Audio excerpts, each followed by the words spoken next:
Hoje em dia, o termo ciência é utilizado, em geral, no senso comum, para se referir às ciências empíricas, as ciências que trabalham com o método científico a partir do universo observável e das coisas, dos elementos do mundo natural. No entanto, existem também as ciências humanas, aquelas ciências que são as humanidades, a sociologia, a filosofia, que trabalham com uma outra forma de discurso.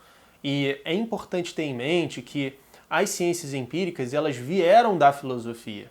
Na época de Newton, era chamado, por exemplo, os livros de física de livros de filosofia natural. E a filosofia é uma grande matriz de diversas ciências diferentes, inclusive a própria sociologia, a psicologia, entre outras. Hoje em dia a gente tem uma certa tendência de observar o conhecimento científico, de julgá-lo científico empírico como o único conhecimento legítimo. É até possível ver, por exemplo, pessoas religiosas em debates querendo se defender, falando que, não, a ciência vai provar a existência de Deus, como se fosse uma coisa que é uma tarefa e que é até uma possibilidade da ciência ser capaz de fazer, o que, na verdade, não diz respeito à ciência.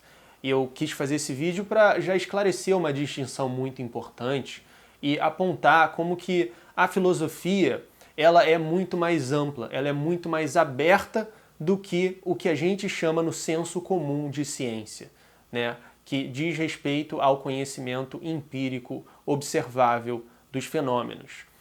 Por exemplo, tem coisas que a ciência, nesse sentido, não tem como responder, como a famosa pergunta de Leibniz, que Heidegger disse que é a pergunta mais importante da filosofia. Por que existe algo e não um nada? Ou então, qual é o propósito da vida? Ou então, qual é a natureza de Deus? O que é ser sábio? Então, tudo isso diz respeito à filosofia.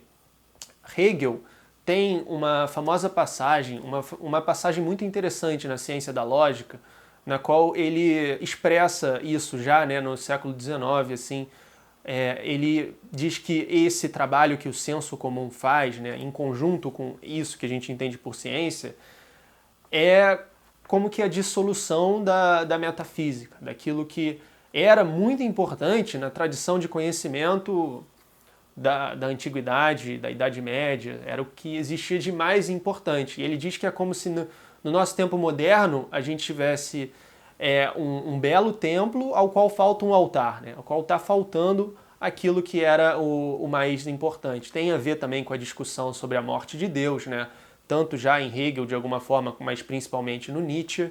E ele diz o seguinte na Ciência da Lógica: naquilo que tanto a ciência quanto o senso comum operam juntos para realizar a dissolução da metafísica, parecem ter conduzido ao notável espetáculo de uma civilização educada sem metafísica, muito semelhante, em todo caso, a um templo ricamente decorado ao qual falta um altar.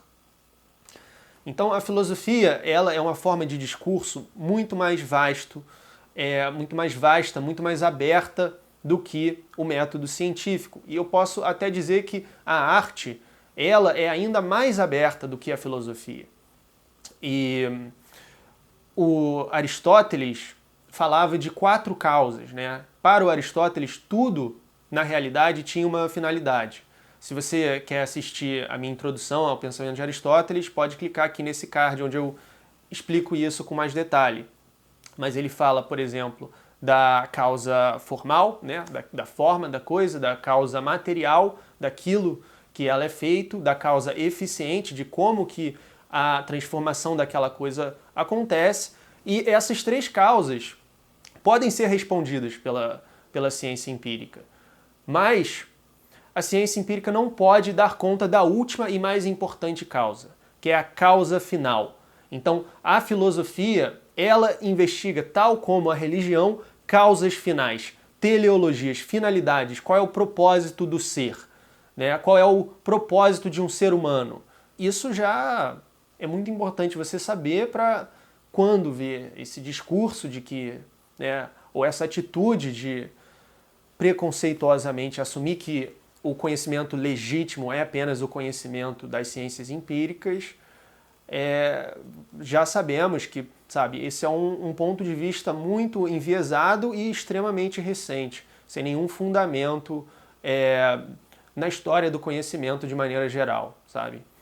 E é até importante quando cientistas, por exemplo, se envolvem em questões filosóficas com uma pretensão de autoridade, né? O que é, de alguma forma, um disparate, né?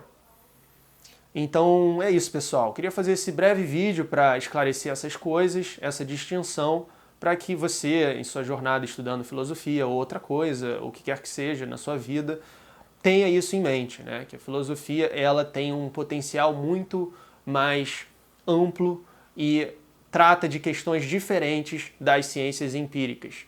Além de, ela não é só importante por ter dado origem às ciências empíricas. Ah, interessante, filosofia, né? Eles falavam coisas meio opinião e tal, e isso levou para o método científico mais tarde. Não se trata disso de forma alguma. Tudo que a gente conhece hoje, assim, não teria acontecido, sabe, na nossa civilização, a tecnologia, a estrutura da sociedade, se não fossem os grandes filósofos de toda a história universal. Tenha certeza disso. Muito obrigado. Deixe a sua curtida se você gostou. Comente a sua opinião, se você tem algo mais a acrescentar. Mais argumentos poderiam ser apresentados, mas eu acredito que esse é o mais válido, mais importante deles, né?